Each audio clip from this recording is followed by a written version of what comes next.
जय हिंद दोस्तों, त्रिशूल संस्थान के YouTube चैनल पे आपका स्वागत है। उम्मीद करते हैं कि इससे पहले जितने भी मॉक टेस्ट हुए हैं 3 मॉक टेस्ट हो चुका है और आप लोग उसको देख रहे होंगे और टेस्ट लगा रहे होंगे। तो जो बच्चे मॉक टेस्ट दे रहे हैं उसमें आप अपना नंबर ज़रूर कमेंट में करें कि 15 में आपको कितना आ रहा है। इससे आपको भी आइडिया लगे कि जो आप पढ़ रहे हैं उसमें आप कितना कर पा रहे हैं। आज का जैसे 15 क्वेश्चन होगा तो जो भी बच्चे उसमें से 15 लाए, 10 लाए, 14 लाए, कमेंट जरूर करेंगे कि आपको कितना आ रहा है। चलिए आज का सेशन स्टार्ट करते हैं। आज का देखिए पहला क्वेश्चन है, निम्नलिखित में से प्रोटीन का सर्व प्रमुख स्रोत क्या है? प्रोटीन का देखिए, प्रोटीन का सर्व प्रमुख स्रोत क्या है? पहला है काला चना, सब्जी, मटर, सोयाबीन। तो ये बहुत ही आसान क्वेश्चन है, तो इसका आंसर क्या हो जाएगा? सोयाबीन। देखिए प्रोटीन का खोज किसने किया था?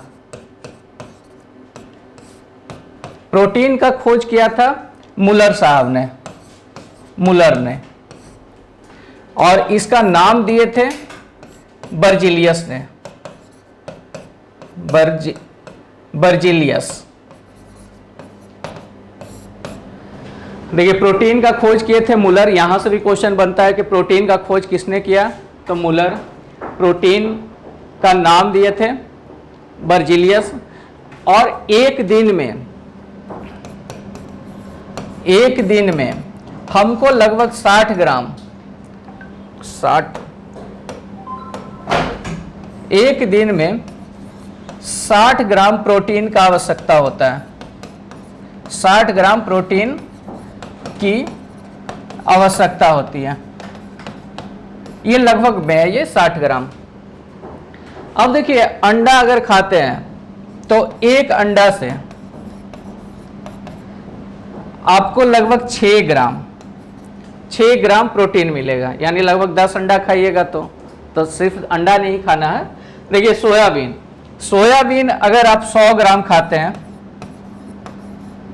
सोयाबीन, तो ये लगभग 40 से 45 ग्राम आपको प्रोटीन दे देगा। तो इसलिए बोला जाता है कि निम्न में से प्रोटीन का सर्व प्रमुख स्रोत कौन सा है? तो आंसर क्या हो जाएगा? सोयाबीन। चलिए नेक्स्ट क्वेश्चन। और जिन बच्चों को क्लास अच्छा लग रहा है वो लाइक करने में शर्माएंगे नहीं। देखिए दूसरा क्वेश्चन है कंडरा यानी टेंडन निम्न में से किसको जोड़ता है? पहला ऑप्शन है पेशी को पेशी से, पेशी यानी मसल्स, मसल्स को मसल्स से यानी मांसपेशी से। दूसरा है हड्डी को हड्डी से यानी बोन से, बोन को बोन से। तीसरा है पेशी यानी मसल को हड्डी से, और चौथा है तंत्रिका को पेशी से। तो ये बहुत ही आसान क्वेश्चन है। कंडरा यानी टेंडन निम्न में से किसको जोड़ता है? तो एक पेशी और एक हड्डी, यानी पेशी और हड्डी को जोड़ने वाला। जैसे आप मांस खाते होंगे तो देखते होंगे कि हड्डी के ऊपर मांस खाते हैं, तो मांस आप खाते होंगे तो उस समय कंडरा भी जरूर आपके मतलब भोजन के रूप में अंदर जाता होगा। और हड्डी को हड्डी से जोड़ने वाला क्या कहलाता है? लिगामेंट।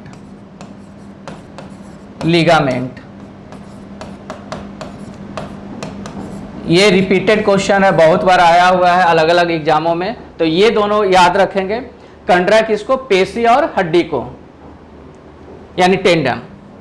चलिए नेक्स्ट क्वेश्चन।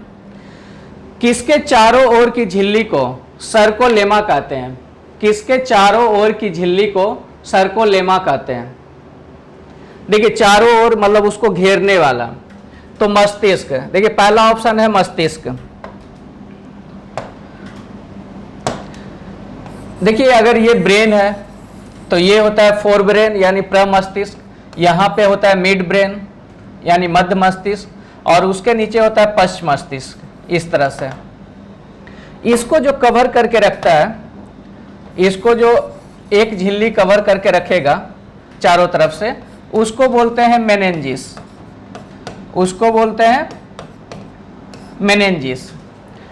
और मेनिंजिस में बैक्टीरिया और वायरस अगर अटैक करता है, इसमें अगर कोई प्रॉब्लम होता है तो उससे एक बीमारी होता है मेनिंजाइटिस। मेनिंजाइटिस, ये बहुत बार क्वेश्चन पूछा हुआ है कि मेनिंजाइटिस जो बीमारी है उसका संबंध किससे है, तो आंसर क्या हो जाएगा बच्चों, मस्तिष्क से।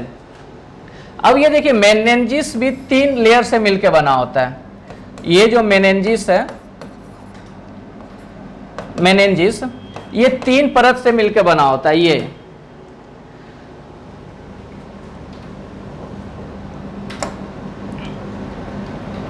चलिए इसमें मान लेते हैं कि ये एक परत है, फिर इसके बाद एक ऐसे परत बना देते हैं, थोड़ा सा मोटा कर देते हैं।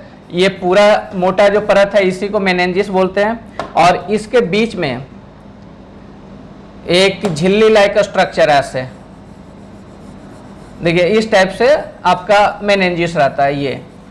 ये तो इसमें कितने परत हो गए, 3। एक बाहर का परत, एक बीच में जो झिल्ली मतलब जाली टाइप जाली नुमा जो स्ट्रक्चर है वो, और एक ये, तो 3 हो गए। तीनों का अलग अलग नाम है। जो मस्तिष्क है उसके अंदर मतलब उससे लगा हुआ, उसको बोलते हैं पिया मैटर, उसको बोलते हैं पिया मैटर, पिया मैटर। दूसरा जो ये बीच में जो जाली नुमा स्ट्रक्चर है उसको बोलते हैं आर्केनॉइड, उसके बोलेंगे आर्केनॉइड। और सबसे बाहरी जो होगा यानी दूर वाला उसको बोलते हैं ड्यूरा मैटर, उसको बोलते हैं ड्यूरा मैटर। देखिए तो यहां से देखिए कितने क्वेश्चन बन गए। मस्तिष्क, मस्तिष्क को कवर करने वाला यानी मस्तिष्क के ऊपर जो झिल्ली है जो उसको बचा के रखता है उसको बोलते हैं मेनिंजिस। मेनिंजिस में जो बीमारी होगा उसको बोलते हैं मेनिंजाइटिस। मेनिंजाइटिस पूछेगा कि मेनिंजाइटिस का संबंध किससे है, तो मस्तिष्क से। ये जो मेनिंजिस बताया ये 3 लेयर से मिलकर बना होता है, ये मेनिंजिस है वो 3 लेयर से। सबसे अंदर वाला पूछेगा तो यहां से देखिए कैसे याद करना, सबसे पास का यानी मस्तिष्क ये है, ये आपका पूरा मस्तिष्क है, तो मस्तिष्क के पास का पास वाला हो जाएगा पिया मैटर, दूर वाला हो जाएगा ड्यूरा मैटर, और जो बच गया बीच में उसको बोलेंगे आर्केनॉइड। उम्मीद करते हैं कि ये याद हो गया। दूसरा देखिए लीवर, ये हो गया आपका लीवर। लीवर के ऊपर जो झिल्ली रहता है इसको जो ढक करके रखता है उसको बोलते हैं ग्लिसन्स कैप्सूल, इसको बोलते हैं, ब्लैक कलर से लिख देते हैं, ग्लिसन्स कैप्सूल। जो लीवर होता है यानी यकृत होता है उसके ऊपर के झिल्ली को बोलते हैं ग्लिसन्स कैप्सूल। और ये जो क्वेश्चन पूछा था कि सार्कोलेमा, तो इसका आंसर हो जाएगा बच्चों मसल्स, यानी मसल्स के ऊपर जो झिल्ली होगा उसको बोलेंगे सार्कोलेमा। मस्तिष्क के ऊपर जो लेयर होगा यानी जो झिल्ली होगा उसको बोलेंगे मेनिंजिस। यकृत के ऊपर जो झिल्ली होगा उसको बोलते हैं ग्लिसन्स कैप्सूल। और ये बच गया लंग्स। तो देखिए लंग्स आपका इस तरह से सिचुएटेड होता है, ये लंग्स थोरैसिक कैविटी में, इसके ऊपर एक लेयर रहता है ऐसे कवर करके रखता है, इसको ढक करके रखता है, ये इसको बोलते हैं प्लूरा, इसको बोलेंगे प्लूरा। तो देखिए यहां से कितने क्वेश्चन बन गए। मस्तिष्क, सबसे पहले देखिए क्वेश्चन क्या था, सर्कोलेमा, तो सर्कोलेमा का आंसर क्या हो गया, पेशी, यानी जितने भी मसल हो गए उसके ऊपर जो झिल्ली होगा उसको बोलेंगे सार्कोलेमा। मस्तिष्क यानी ब्रेन, ब्रेन के ऊपर जो झिल्ली होगा उसको बोलेंगे मेनिंजिस। पेशी यकृत, यकृत के ऊपर जो झिल्ली होगा उसको बोलेंगे ग्लिसन्स कैप्सूल। और लंग्स यानी फेफड़ा, फेफड़ा के ऊपर जो झिल्ली होगा प्लूरा। अब प्लूरा भी 2 टाइप का होता है, एक नजदीक में होगा इससे एकदम टच किया हुआ, और एक थोड़ा दूर में होता है, तो इसको बोलते हैं विसरल प्लूरा, और एक होता है पेराइटल। प्लूरा भी 2 होता है, एक हो गया विसरल और दूसरा होता है पेराइटल। उम्मीद करते हैं कि ये अच्छे से समझ में आया होगा। चलिए हम लोग बढ़ते हैं नेक्स्ट क्वेश्चन। आप लोग अपना भी मार्किंग करते रहिएगा कि आप क्वेश्चन कर पा रहे हैं या नहीं कर पा रहे हैं, कितना सही हुआ 15 में, और कमेंट बॉक्स में जरूर लिखेंगे। देखिए नेक्स्ट क्वेश्चन है, निम्न में से किसका निर्माण हमारे शरीर में नहीं होता है? पहला ऑप्शन है vitamin D, vitamin A, protein और एंजाइम। तो पता होगा, देखिए एंजाइम, हमारे शरीर में बहुत सारा एंजाइम बनता है जो पचाने में सहायक है, तो ये तो हमारे शरीर में बनेगा ही। प्रोटीन, प्रोटीन में जानते होंगे कि प्रोटीन किससे मिलके होता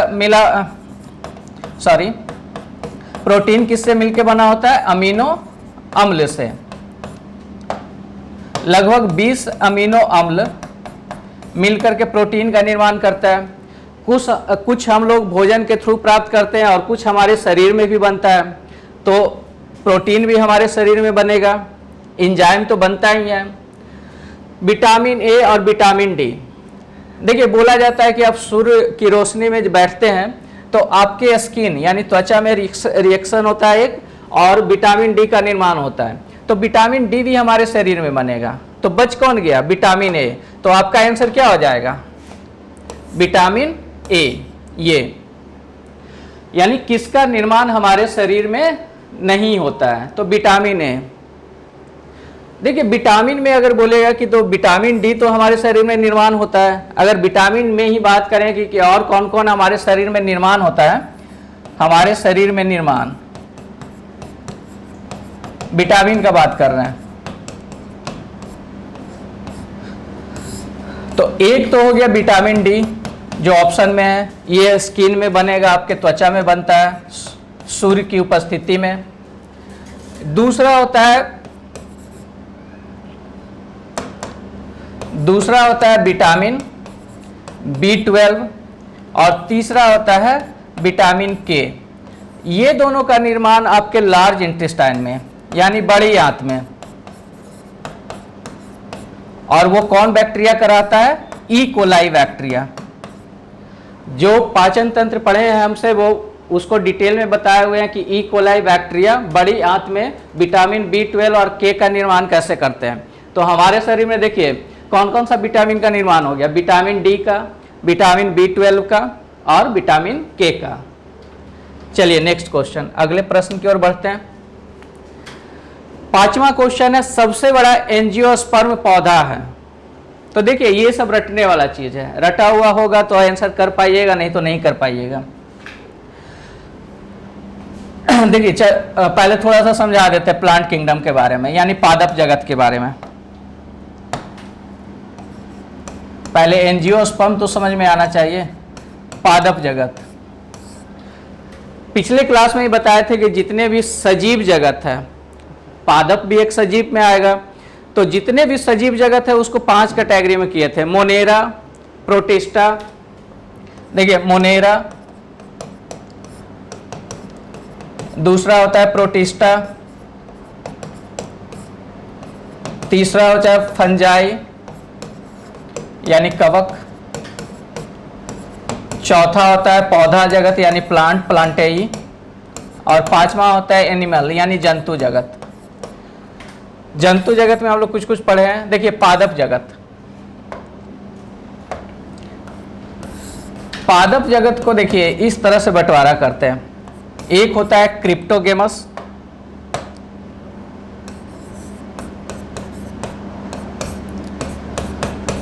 क्रिप्टोगेमस, और एक होता है फैनरोगेमस, फैनरोगेमस। क्रिप्टोगेमस को भी आगे 3 भाग में बांटते हैं। एक होता है थैलोफाइटा, दूसरा होता है ब्रायोफाइटा, और तीसरा होता है टेरिडोफाइटा। और फैनरोगेमस वाले में 2 पार्ट में बांटते हैं। एक होता है जिम्नोस्पर्म और एक होता है एंजियोस्पर्म। एंजियोस्पर्म। तो इसके बारे में जानना चाह रहा।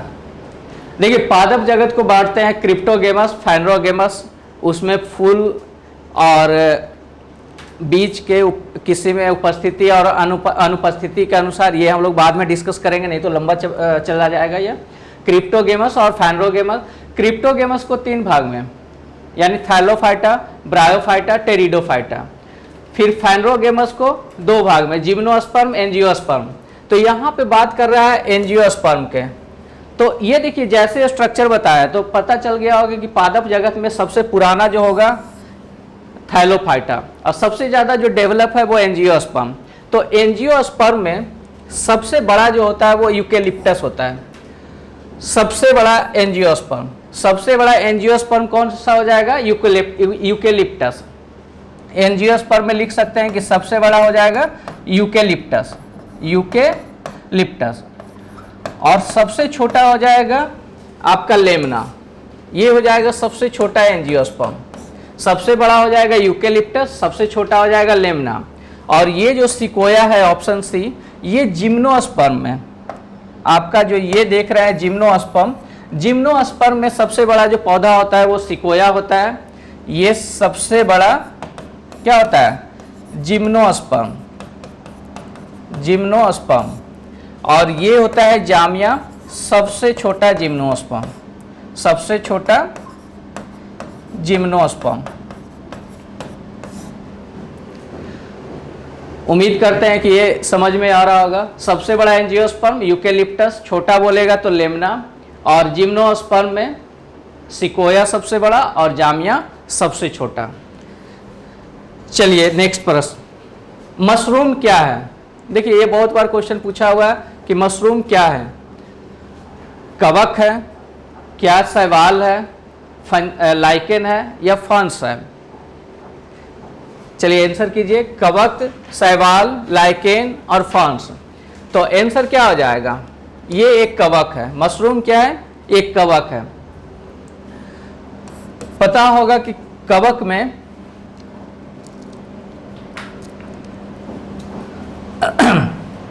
देखिए कवक में फोटोसिंथेसिस की क्रिया नहीं होता है।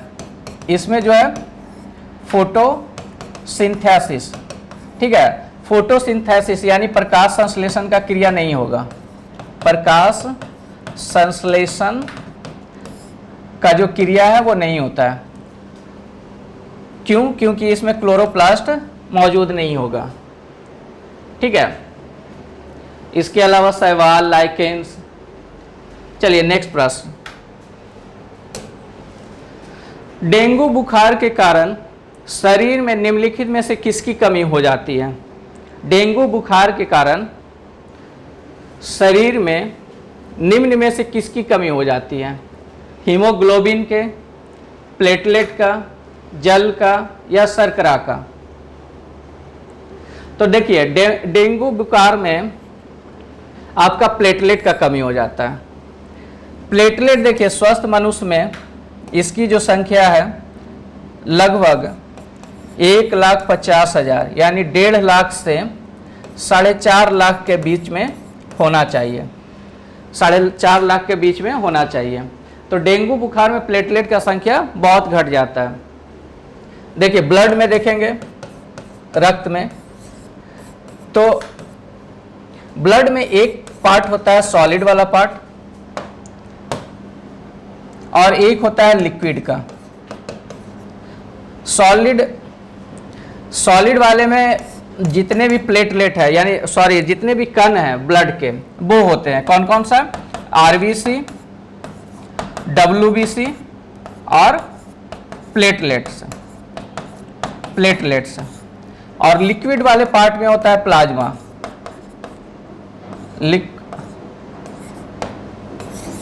लिक्विड वाले पार्ट में होता है प्लाज्मा। रक्त में प्लाज्मा का जो प्रतिशत है वो होता है 55%।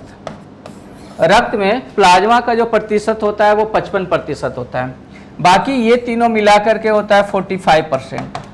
लेकिन अगर इसमें सिर्फ आरबीसी का पूछे यानी पूरे ब्लड में तो ये होता है 44%। यानी कहने का मतलब है, देखिए पूरे ब्लड में प्लाज्मा हो गया 55%, 44% हो गया आरबीसी, और बाकी के 1% में ये दोनों रहते हैं, यानी इधर हो गया 45%। तो ये प्लेटलेट का जो संख्या है वो कम हो जाता है। और डब्ल्यूबीसी को बोलते हैं ल्यूकोसाइट, आरबीसी को बोलते हैं इरिथ्रोसाइट, और प्लेटलेट को बोलते हैं थ्रोम्बोसाइट। चलिए नेक्स्ट प्रश्न। नेक्स्ट है कलाई की हड्डियों को किस नाम से जाना जाता है, यानी कलाई, यहाँ पे जो हड्डी होता है यहाँ पे कलाई पे, उसको किस नाम से जाना जाता है। पहला ऑप्शन है टार्सल, दूसरा है मेटाटार्सल,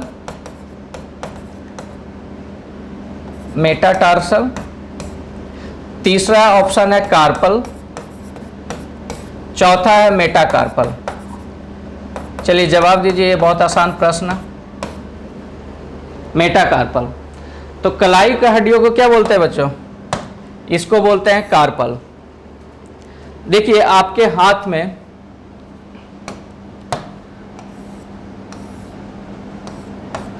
ये वाले हाथ को, मतलब ये वाले हड्डी को बोला जाता है ह्यूमरस, इसको बोलते हैं ह्यूमरस। यहां से और यहां तक कलाई के बीच में 2 हड्डी होता है,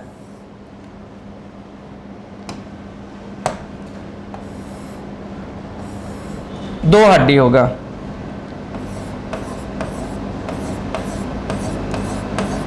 और यहां पे होता है कार्पल, एक को बोलते हैं रेडियस,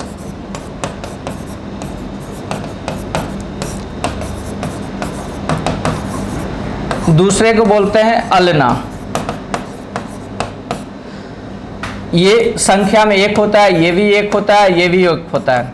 यहां पे होता है कार्पल, कार्पल की संख्या होता है 8, और कार्पल के आगे होता है मेटाकार्पल। कार्पल के आगे जो संख्या होगा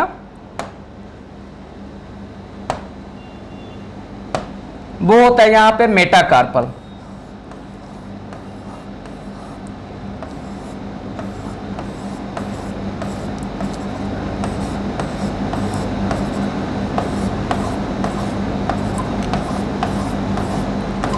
देखिए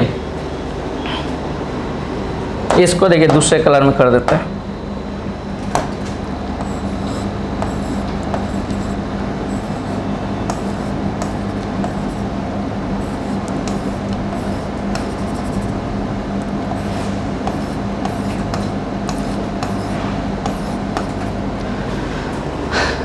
देखिए आपका ये वाला जो हड्डी है उसको बोलते हैं ह्यूमरस। यहाँ पे 2 हड्डी होता है, एक रेडियस और एक अल्ना।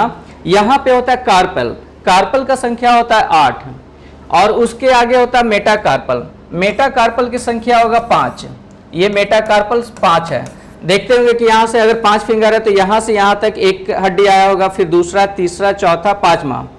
फिर उसके बाद ये आपके अंगूठे में देखिए 2 टर्न होगा, और बाकी फिंगर में 3-3 होगा। तो यहाँ से टोटल हड्डी हो जाता है 14, और इसको बोलते हैं फेलेंजेस, इसको बोलेंगे फेलेंजेस। तो एक हाथ में टोटल हड्डी का संख्या हो जाता है 30, एक हाथ में जो हड्डी का संख्या हो जाएगा 30। कौन कौन सा, एक हो गया ह्यूमरस, यहाँ पे एक एक हो जाएगा रेडियस अल्ना, 8 कार्पेल हो जाएगा, 5 मेटाकार्पल हो जाएगा, और 14 हो जाएगा आपका फेलेंजेस। तो ये समझ में आया होगा। टार्सल जो होता है ये पैर में होता है, और मेटाटार्सल भी पैर में होगा। ये दोनों हाथ का है, जिसमें से कार्पल ये हो गया कलाई वाला हड्डी, और मेटाकार्पल उसके आगे की आगे वाली हड्डी। तो क्वेश्चन में था कलाई की हड्डी, तो ऑप्शन हो जाएगा कार्पल। चलिए नेक्स्ट प्रश्न। 9वां नंबर है टीएवी वैक्सीन किसके खिलाफ उपयोगी है, यानी टीएवी जो वैक्सीन है वो किसको दिया जाता है, किस बीमारी में दिया जाता है। पहला ऑप्शन है काली खांसी, पोलियो में, टीबी में, या टाइफाइड में। तो इसका आंसर हो जाएगा टाइफाइड। टीएवी वैक्सीन किसके खिलाफ उपयोगी है, तो टाइफाइड में। जानते होंगे कि ये टीबी, काली खांसी इसको पर्टूसिस भी बोला जाता है, पर्टूसिस। इसमें देखिए कौन सा टीका दिया जाता है, डीपीटी का, डीपीटी, डीपीटी। डी से हो जाता है डिप्थीरिया, ये 3 बीमारी के लिए एक ही होता है, डिप्थीरिया। पी से होता है पर्टूसिस, पर्टूसिस को ही बोलेंगे काली खांसी। और टी से हो जाता है टिटनेस, टिटनेस। तो काली खांसी में कौन सा टीका लगेगा, डीपीटी का। पोलियो में तो जानते हैं पोलियो ड्रॉप दिया जाता था। और टीबी में, टीबी में क्या लगेगा, टीबी में बीसीजी का वैक्सीन लगता है, बीसीजी। चलिए नेक्स्ट प्रश्न। नेक्स्ट प्रश्न, पुरुषों में प्राथमिक यौन अंग है। बताइए कि पुरुषों में प्राथमिक यौन अंग कौन सा है, लिंग यानी पेनिस, ब्रिसन यानी टेस्टिस, वासा डिफरेंसिया यानी वासा डिफरेंसेस, या पुरस्थ ग्रंथि यानी जिसको बोलते हैं प्रोस्टेट ग्लैंड। चलिए आंसर कीजिए। पुरुषों में प्राथमिक यौन अंग, देखिए प्राथमिक बहुत सारे बच्चे किए होंगे पेनिस, लेकिन पेनिस इसका मेन अंग नहीं होता। प्राथमिक यौन अंग उसको बोलते हैं जहां पे गैमिट का निर्माण होता है। अगर मेल है और फीमेल है, तो मेल में जहां पे गैमिट बनेगा, मेल गैमिट को क्या बोला जाता है, स्पर्म बोला जाता है। और फीमेल में जो गैमिट बनता है उसको बोला जाता है ओवा। तो स्पर्म का जो निर्माण होता है, देखिए ये होता है स्कॉटम, स्कॉटम के बीच में ही यहाँ पे टेस्टिस होता है। टेस्टिस के अंदर ही बहुत सारे टिब्यूल होते हैं जिसको बोलते हैं टेस्टिबुलर टिब्यूल। ये संख्या में लगभग 250 होते हैं, 250। ये हम डिटेल में करवाएंगे रिप्रोडक्टिव सिस्टम में। इसका संख्या कितना होता है, 250। यहीं पे टेस्टिस में ही निर्माण होता है स्पर्म का।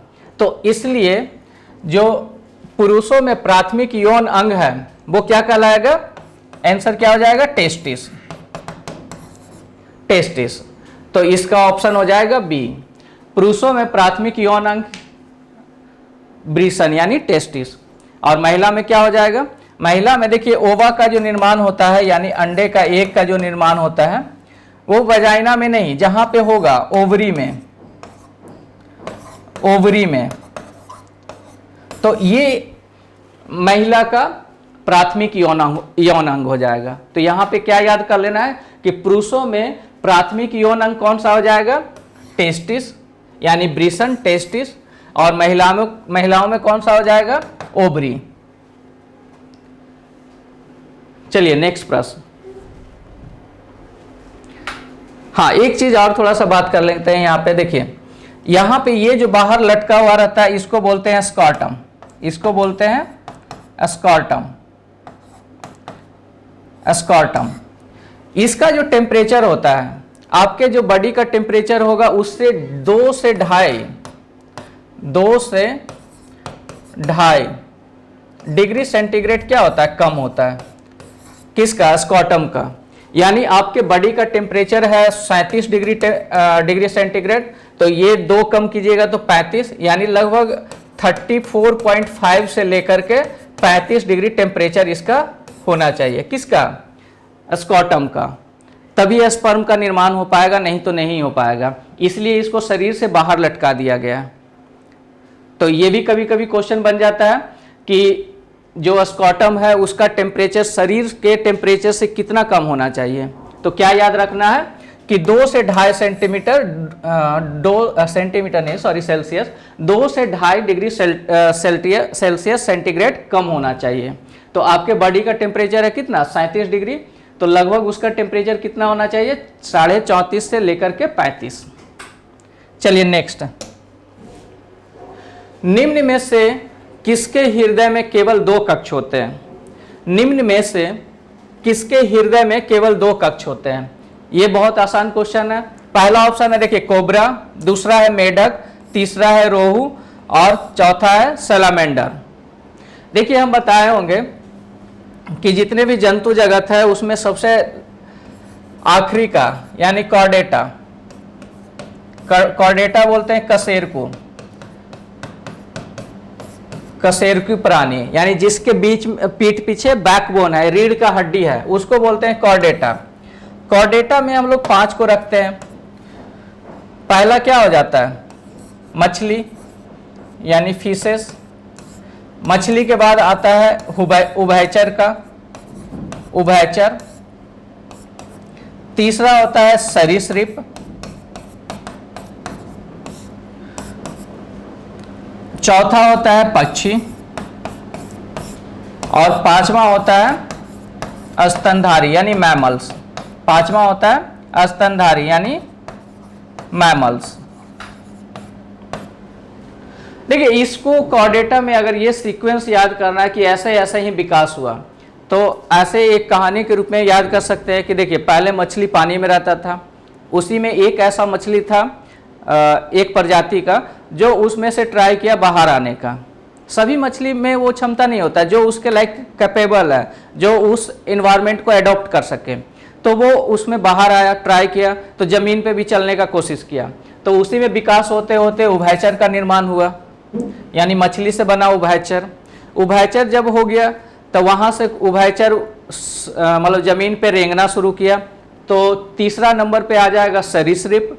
और सरीसृप में ही कुछ ऐसे हुए जो मतलब जंप करके उड़ने का कोशिश किए, ठीक है, तो वो हो गया पक्षी। जैसे पढ़ाए होंगे कि सरीसृप और पक्षी का जो योजक कड़ी है, जिसमें सरीसृप का भी गुण है और पक्षी का गुण है, तो वैसे को क्या बताए थे? आर्कियोपटेरिक्स। आर्कियो, यहाँ पे क्यों नहीं, देखिए सरीसृप और पक्षी के बीच के योजक कड़ी को क्या बोलते हैं? आर्कियोपटेरिक्स। आर्कियोपटेरिक्स यानी इसमें सरीसृप का भी गुण था और पक्षी का गुण था, यानी ये वो चीज था, ये जो जंतु था जो सरीसृप के रूप में भी रहा होगा और ट्राई किया होगा पक्षी के रूप में। फिर आ गया स्तनधारी। अब इसमें देखिए हृदय का कोष्ठ, ऐसे अगर सीक्वेंस याद कर लिए तो याद करना बहुत आसान होगा। मछली में रख लेना है 2, एक हृदय में 2 कोष्ठक होगा, ये एक होगा आलिंद और एक होगा निलय। ये जो उभयचर है, तो उभयचर में और सरीसृप में 3 होते हैं, यानी हृदय में 3 कक्ष होते हैं, और पक्षी ये दोनों में हो जाएंगे 3, और पक्षी और स्तनधारी ये दोनों में हो जाएंगे 4। तो अगर ये सीक्वेंस याद कर लिए कॉर्डेटा की कि पहले मछली आया, फिर उभयचर आया, फिर सरीसृप आया, पक्षी आया, तो स्तनधारी आया, ये 5 नाम याद कर लिए तो हृदय का कक्ष भी याद करना बहुत आसान हो जाएगा। पहले वाले में रख लेना है 2, फिर बाकी 2 में यानी उभयचर और सरीसृप में 3 कक्ष हो जाएंगे, और चौथा और 5वां में यानी पक्षी और स्तनधारी में 4 कक्ष हो जाएंगे। इसमें 2 आलिंद और 2 निलय होते हैं। सरीसृप यानी उभयचर वाले में ऊपर में देखिए ऐसे 2 आलिंद होता है और एक उससे जुड़ा हुआ निलय रहता है। इस तरह से 3 चैम्बर होते हैं। तो क्वेश्चन क्या पूछा है? निम्न में से किसके हृदय में केवल 2 कक्ष होते हैं? तो कोबरा किस में चला जाएगा? सरीसृप वाले में। तो सरीसृप में कितना होता है? 3 चैम्बर। मेढक किस में चला जाएगा? उभयचर में। इसमें भी कितने चैम्बर हो जाएंगे? 3 चैम्बर। रोहू मछली वाले में, तो मछली का कितना होता है? 2 चैम्बर। सैलामेंडर भी एक मेढक का ही प्रजाति है, तो सैलामेंडर ये भी चला जाएगा उभयचर में, तो इसमें भी कितने चैम्बर हो जाएंगे? 3 चैम्बर। तो आंसर मिल गया होगा इसका। निम्न में से किसके हृदय में केवल 2 कक्ष होते हैं? तो 2 कक्ष किस में मिल रहा है? रोहू वाले में। उम्मीद करते हैं कि समझ में आ रहा होगा, और समझ में आ रहा है तो लाइक बनता है, ठीक है, लाइक।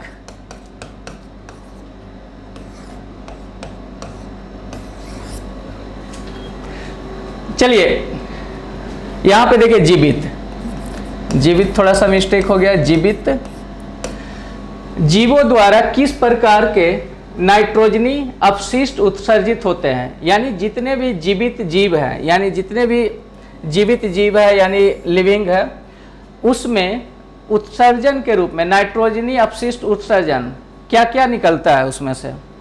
ऑप्शन है अमोनिया, यूरिया, यूरिक अम्ल या उपयुक्त सभी।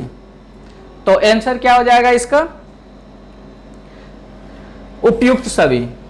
देखिए जितने भी सजीव हैं उसमें अमोनिया भी निकलता है।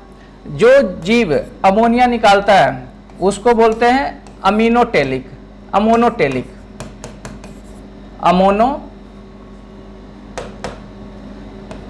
अमोनोटेलिक।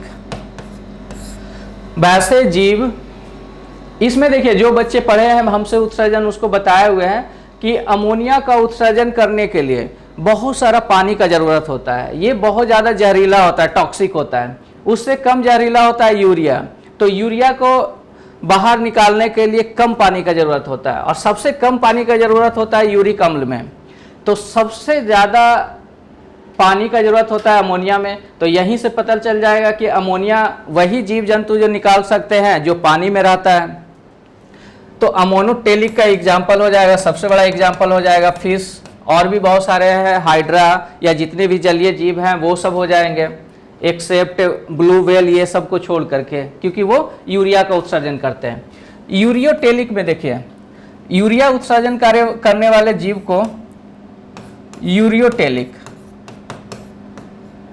ये उत्सर्जन के आधार पर वर्गीकरण किया गया है कि वैसे जीव जो अमोनिया का उत्सर्जन करते हैं उसको अमोनोटेलिक बोल दिया गया, जो यूरिया का उत्सर्जन करते हैं यूरिकोटेलिक, और यूरिकोटेलिक में ही हम लोग मानव, ठीक है, और भी जितने भी जीव जंतु हैं तो मानव का भी जिक्र करते हैं। मानव ये किस में, हम लोग किस में आ जाएंगे? यूरियोटेलिक में। हम लोग यूरिया का उत्सर्जन करते हैं। यूरिक अम्ल, देखिए यूरिक अम्ल जो होता है ये इसको बोलते हैं यूरिकोटेलिक। ये है यूरियोटेलिक और इसमें क लग जाएगा, यूरिकोटेलिक। इसमें हो जाएंगे पक्षी। तो देखिए सभी हो जाएगा, ये सभी नाइट्रोजनी अपशिष्ट पदार्थ है, ये अमोनिया भी, यूरिया भी और यूरिक अम्ल भी। तो इसका आंसर हो गया सभी। चलिए नेक्स्ट प्रश्न, एंड्रोलॉजी में किसका अध्ययन किया जाता है? एंड्रोलॉजी में किसका अध्ययन किया जाता है? पुरुष प्रजनन तंत्र का, झाड़ियों का, मधुमक्खियों का या ऊतकों का? देखिए आप ऑप्शन से बहुत आसानी से छाट सकते हैं।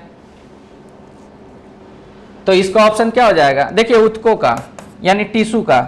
टिश्यू का अध्ययन किसमें किया जाता है? हिस्टोलॉजी में।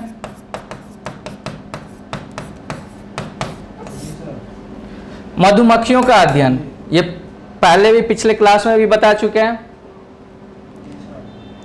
इसका क्या हो जाएगा?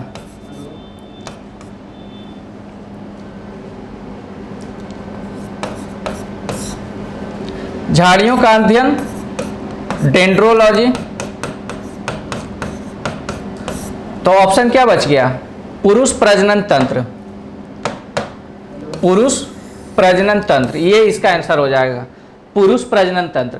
पुरुष प्रजनन तंत्र का जो अध्ययन है वो एंड्रोलॉजी कहलाता है और महिला प्रजनन तंत्र का जो अध्ययन है वो क्या कहलाता है? Gynaecology, gynaecology.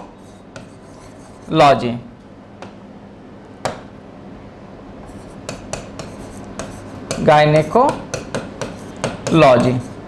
ये हो जाएगा जिसमें महिला प्रजनन तंत्र के बारे में महिलाओं का अध्ययन किया जाएगा। चलिए नेक्स्ट प्रश्न 14 नंबर, निम्न में से कौन जीवाणु जनित रोग नहीं है? निम्न में से कौन जीवाणु जनित रोग नहीं है? यानी ये जब भी नहीं बढ़ रहेगा तो ये इसको पहले सर्किल कर लेना है या अंडरलाइन कर लेना है, यानी कि जीवाणु से होने वाले नहीं। तो अब ऑप्शन देखेंगे, पहला ऑप्शन क्या है? हैजा, क्षय रोग, सिफिलिस, मलेरिया। तो जो बच्चे पिछला क्लास मेरा देखे होंगे वो आसानी से पकड़ लेंगे, क्योंकि प्रोटोजोआ से होने वाले बीमारी में बताए थे कि एक होता है मलेरिया, प्रोटोजोआ में कालाजार, सोने की बीमारी,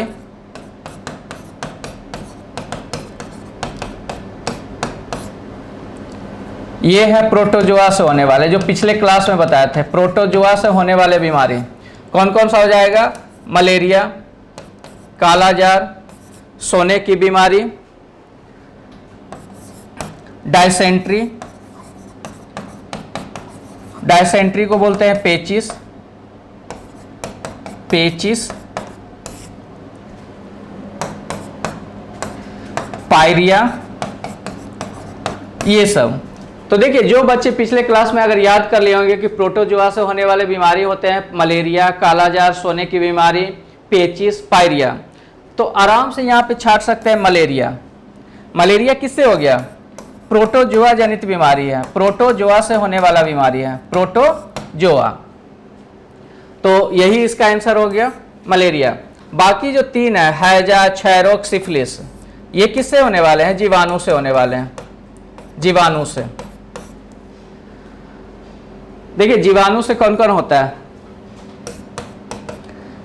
एक देखिए अभी इसी क्लास में एक जिक्र किए थे टीका का, डीपीटी, डीपीटी। तो ये तीनों भी किससे हो जाएगा? जीवाणु से। डी से क्या होता है? डिफ्थीरिया। पी से होता है पर्टूसिस, यानी हिंदी में बोलते हैं काली खांसी। टी से बोलते हैं टेटनस।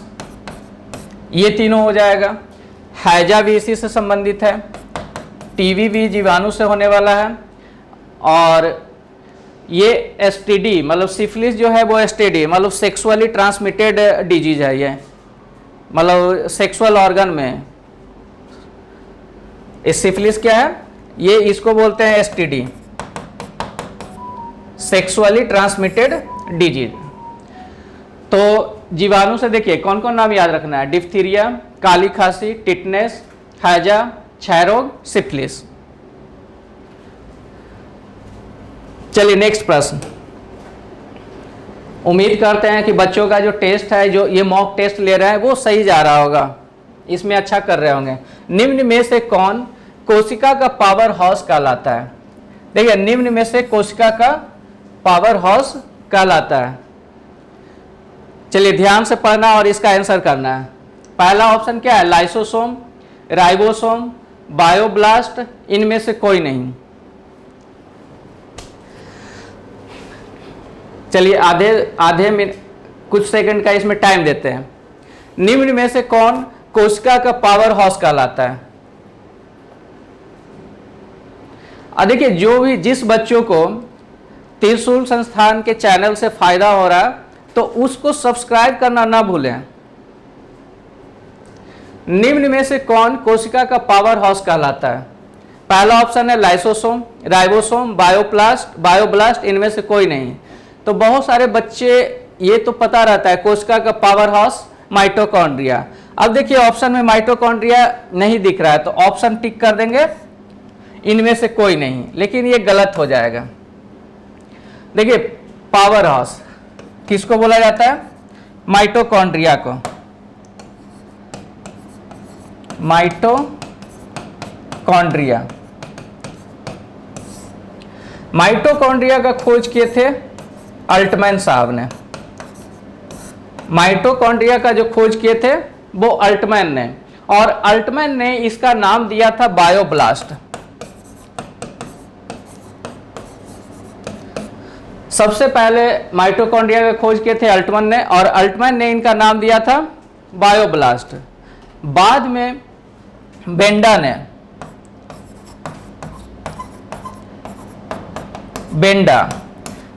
ने इसका नाम किया था माइटोकॉन्ड्रिया।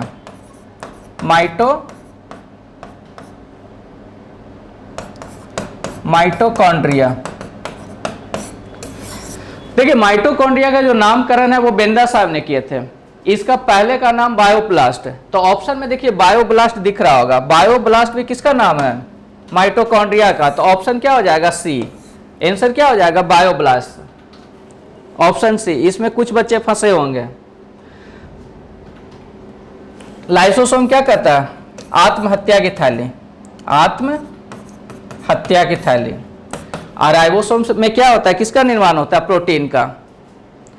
तो उम्मीद करते हैं कि बच्चों को ये क्लास पसंद आ रहा होगा, और जो बच्चे ये मॉक टेस्ट लगा रहे हैं उनको एग्जाम में बहुत फायदा होने वाला है। हम एक से एक प्रश्न इसमें लेकर के आएंगे, और अपना स्कोर कमेंट बॉक्स में करना ना भूलेंगे। तो चलिए मिलते हैं नेक्स्ट प्रश्न, नेक्स्ट मॉक टेस्ट के साथ। तो बच्चों, जय हिंद, जय भारत।